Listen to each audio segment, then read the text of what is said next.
दोस्तों साल 1500 में पेंटर माइकल एंजेलो ने एक बहुत खूबसूरत वेटिकन शहर के म्यूजियम में पेंटिंग बनाई थी। इस पेंटिंग में दिखाया गया है कि कैसे परमेश्वर ने एडम को बनाया था, जो कि दुनिया का पहला इंसान था। साथ ही ये पेंटिंग इस बात को भी एक्सप्लेन करती है कि दुनिया के कुछ शुरुआती दिनों में कैसे इंसान के धर्म बने थे और आगे चल के कैसे इनसे पूरी इंसानी सभ्यता विकसित हुई। दोस्तों आज हम इस वीडियो से जानेंगे कि कैसे अब्राहमिक धर्म से कई धर्म बने थे। साथ ही हम ये भी देखेंगे कि हर धर्म की कहानी की शुरुआत एक जैसी क्यों होती है और फिर भी लोग इसे स्वीकार नहीं करते। आइए समझते हैं।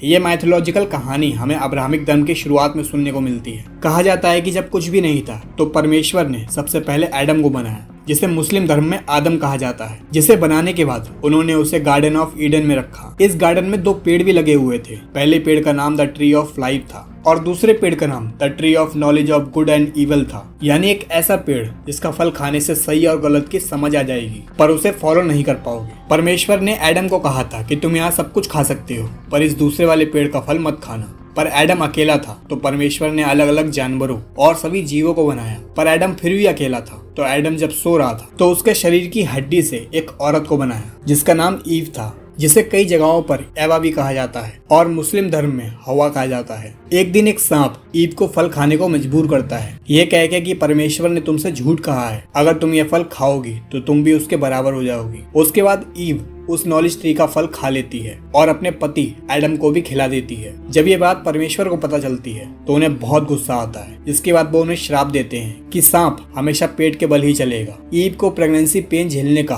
और बच्चे पैदा करने का श्राप दिया जाता है और एडम को श्राप मिलता है कि उसे पूरी जिंदगी काम करना होगा, मेहनत करनी होगी और उसी से उसे अपने परिवार का लालन पोषण करना होगा। साथ ही उन सभी को गार्डन ऑफ ईडन से बाहर निकाल दिया जाता है और वो सब धरती पर आ जाते हैं और उनसे 3 बच्चे पैदा होते हैं, जिनके नाम थे कैलन, एवल और सेट। कैलन बहुत गुस्से वाला था, जो हमेशा बुरे काम करता था। एवल बहुत शांत था, जो हमेशा अच्छाई की बात करता था, जिस वजह से एडम और ईव उसे बहुत पसंद करते थे। लेकिन कैलन ने जलन की वजह से अपने मझले भाई एवल को मार दिया और वहां से भाग गया। फिर कई साल बाद एवल के गुस्से से उसकी संतानें भी वैसे ही पैदा हुई, जिससे पूरी धरती पर पाप बढ़ने लगा। जिससे परमेश्वर ये सब कुछ देखकर बहुत दुखी हुआ और सोचने लगा कि वो धरती से सभी इंसानों को खत्म कर देगा। पर उस समय पर नोआ नाम का राजा बहुत अच्छा था। दोस्तों क्रिश्चियन इन्हें नोहा कहते हैं और मुस्लिम इन्हें नूह कहते हैं। परमेश्वर ने नोआ को सब कुछ बता दिया और कहा कि बाढ़ आने से पहले तुम एक नाव बना लो, जिस पर तुम अपने परिवार और सभी जानवरों की एक एक जोड़ी को लेकर बाढ़ से बच जाना। ऐसे कहा जाता है कि उस समय पर 40 दिन और 40 रातों तक बारिश होती रहती है।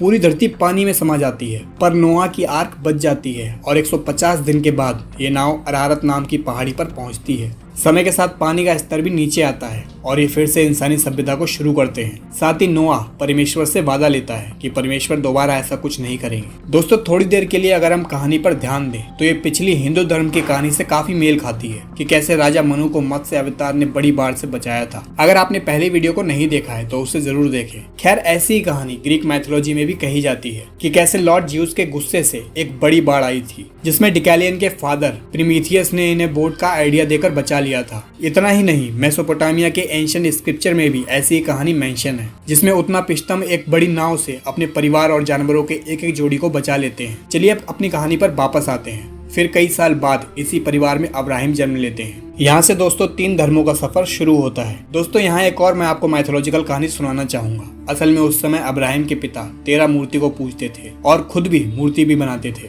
एक दिन उनके पिता किसी काम से बाहर गए और अब्राहिम को अपनी ढेर सारी मूर्ति संभालने को कहा। एक आदमी उनके पास मूर्ति खरीदने आता है, पर अब्राहिम उनसे उनकी उम्र पूछते हैं तो वो आदमी अपनी उम्र 50 साल बताता है। तो अब्राहिम उनसे कहते हैं कि ये मूर्ति तो बस 1 साल की ही है, फिर इतने बड़े होकर भी तुम इसे क्यों पूछते हो। ये बात सुन के वो आदमी बहुत एम्बैरेस फील करता है और दुकान से चला जाता है। फिर एक दिन अब्राहिम अपने पिता के ना होने पर एक डंडे से एक मूर्ति को छोड़कर सारी मूर्तियां तोड़ डालते हैं और अपना डंडा उस एक मूर्ति के हाथ में रख देते हैं। जब उनके पिता और काफी लोग ये सब कुछ देखते हैं तो सब समझ जाते हैं कि ये काम अब्राहिम ने ही किया है। लेकिन अब्राहिम कहते हैं कि ये सभी मूर्तियां एक दूसरे से लड़ने लगी और ये सब कुछ देखकर बड़ी मूर्ति ने गुस्से में सभी को तोड़ डाला। सभी लोगों ने कहा कि बेवकूफ मत बनो, मूर्तियां तुमने ही तोड़ी हैं, यह मूर्ति खुद बोल तक नहीं सकती तो एक दूसरे से लड़ेंगी कैसे। तो इब्राहिम ने कहा कि फिर तुम लोग इन्हें क्यों पूजते हो जब ये किसी काबिल ही नहीं है। पूजना है तो किसी इंसान को पूजो, उसमें ही परमेश्वर बसता है। ये बात सुन के लोग गुस्से में आ जाते हैं और इब्राहिम को आग में भेजते हैं। साथ ही कहते हैं कि देखे परमेश्वर तुम्हें कैसे बचाता है। इब्राहिम आग में जाते हैं तो आग उनका कुछ भी नहीं बिगाड़ पाती। इसके बाद मूर्ति पूजा बंद कर दी जाती है। फिर इब्राहिम को परमेश्वर एक नई जगह पर जाने को कहते हैं। तो इब्राहिम, उनकी पत्नी साराई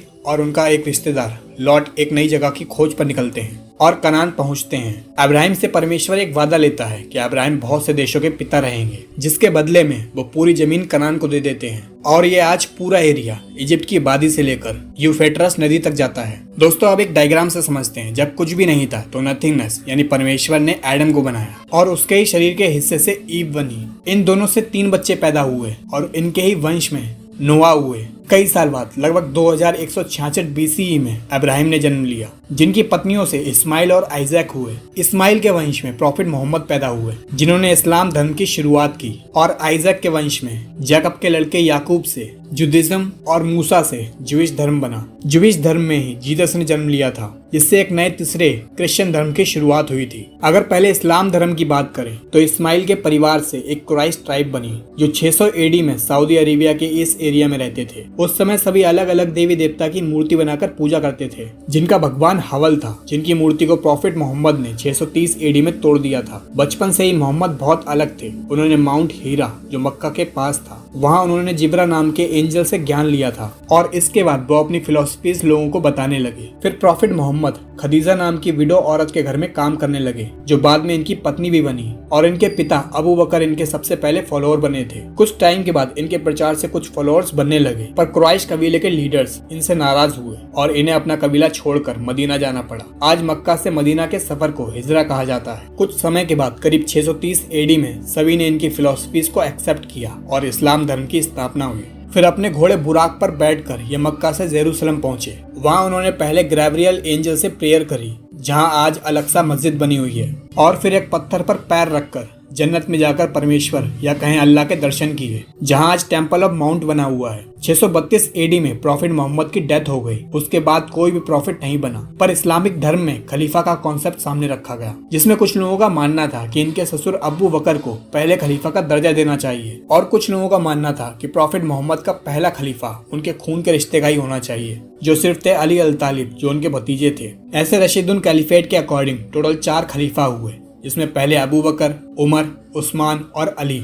अब जो सिर्फ अली को ही खलीफा मानते हैं वो आज शिया कहे जाते हैं, और जो चारों खलीफाओं को बराबर का दर्जा देते हैं वो सुन्नी कहे जाते हैं। अब आइजैक के वंश के बारे में बात करते हैं। आइजैक के ट्राइब्स में सिर्फ एक परमेश्वर को ही माना जाता है, जिसे यहोवा कहा जाता है। इनके ही वंश में जैकब से याकूब हुए, जिनका नाम इजराइल भी कहा जाता है, क्योंकि याकूब ने ही छोटी छोटी 12 ट्राइब्स को इकट्ठा करके एक देश बनाया था। याकूब के कई बेटे थे, जिनमें से एक का नाम जूड़ा था, जिसे हिंदी में यहूदा कहा जाता है। इसी के वंश से यहूदी यानी जुडिज्म बना। आइजैक के बेटे जैकब से मूसा ने जन्म लिया था। उस टाइम पर इजिप्ट में ज्यूइश लोग गुलाम थे, जिन्हें मूसा ने छुड़ाया, और ऐसे कहा जाता है कि इनके भगवान यहोवा ने मूसा को 10 कमांड दी थी। उसके बाद उन्होंने ज्यूइश धर्म की स्थापना करी और यही ज्यूइश लोगों के पहले प्रॉफिट थे। उस टाइम पर ये ट्राइब्स काफी बड़े एरिया में फैले हुए थे। इनके वंश में 966 BCE में किंग सोलोमन ने जेरूसलम में पहला मंदिर बनवाया था, जो कि मोहम्मद के जाने से कई हजार साल पहले बना था, जिसे फर्स्ट टेम्पल कहा जाता है। खैर, ज्यूइश लोगों के ही वंश में जीसस क्राइस्ट ने जन्म लिया था, जिनकी अलग फिलोसफीज होने की वजह से ज्यूइश लोगों ने ही इन्हें मार दिया था। दोस्तों, आपको नहीं लगता कि शुरुआती कहानी हर धर्म में कैसे मेल खाती है? सिर्फ लोगों के नाम अलग हैं, लेकिन फैमिली ट्री पर अगर ध्यान दे तो इतने सिमिलर कैसे हो सकते हैं? आप अपना ओपिनियन कमेंट में जरूर लिखें, पर मैं इतना जरूर कहना चाहूंगा कि इससे हमें यह जरूर पता चलता है कि पूरी इंसानी सभ्यता सिर्फ इंसानियत से ही चलती है। फिर धर्म के नाम पर लोग एक दूसरे को क्यों मार रहे हैं,